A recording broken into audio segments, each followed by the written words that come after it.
Hari ini, Minggu 5 November 2023, aksi bela Palestina berlangsung di Monas, Jakarta. Aksi ini dihadiri tokoh lintas agama, mereka tergabung dalam Aliansi Rakyat Indonesia. Para tokoh menyatakan sikap mereka atas perang yang berkecamuk di Gaza. Sikap itu dibacakan bergantian oleh Sudarnoto Abdul Hakim, Jim Misorin, Philips Wijaya, Chandra Setiawan, dan Holil Nafis. Mereka menuntut agar perang segera dihentikan. Kemudian mendesak dilakukannya penyelidikan internasional atas kejahatan kemanusiaan dan perang Israel untuk diajukan ke Mahkamah Internasional. Demi kemanusiaan, perdamaian, dan keadilan, aliansi menentang keras penjajahan Israel atas Palestina dan mengecam keras politik apartheid, genosida, Holocaust, serta terorisme yang dilakukan Israel.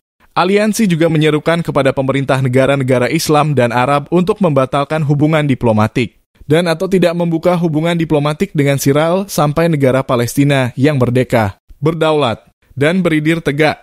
Sebagai bentuk solidaritas bagi Palestina, aliansi menyatakan seyogianya bangsa Indonesia yang cinta damai dan keadilan untuk memboikot dan tidak membeli produk Israel, serta produk pakaian, makanan, dan minuman yang menyumbang kepada Israel.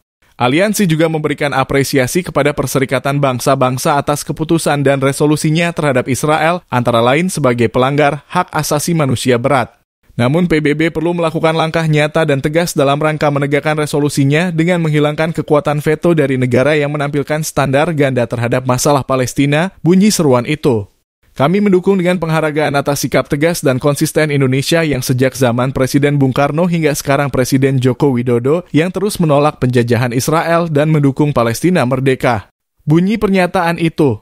Aliansi juga mengapresiasi sikap diplomasi tegas yang dilakukan Menteri Luar Negeri Retno Marsudi, baik di forum konferensi tingkat tinggi Organisasi Kerjasama Islam maupun di sidang umum PBB. Kami mendorong pemerintah Indonesia untuk semakin mendorong kolaborasi negara anggota OKI, ASEAN, Gulf Cooperation Council atau Dewan Kerjasama untuk Negara Arab di kawasan Teluk, bersama dengan negara seperti Rusia, Cina, Bolivia, yang mengambil sikap tegas atas Israel.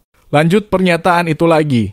Kelima, aliansi juga menyampaikan terima kasih kepada semua pihak yang bantu bangsa Palestina dengan diplomasi hingga demonstrasi, opini, dana, dan doa. Berharap agar itu semua bisa membuka nurani dunia dan menyelamatkan kemanusiaan dan akal sehat untuk bantu membuka pintu hati dan kebijakan internasional yang akhirnya pada keadilan dan perdamaian di kawasan Timur Tengah hingga ke seluruh dunia dengan Palestina merdeka. Aliansi juga menyerukan kepada umat berbagai agama untuk memanjatkan doa dan kehadirat Allah yang Maha Kuasa untuk memberi kekuatan lahir dan batin bagi rakyat Palestina dalam menanggung penderitaan dan mewujudkan kemerdekaan bangsa dan negaranya.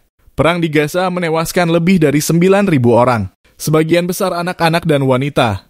Publik global termasuk Indonesia mendesak dilakukannya gencatan senjata untuk menghentikan jatuhnya korban lebih banyak lagi.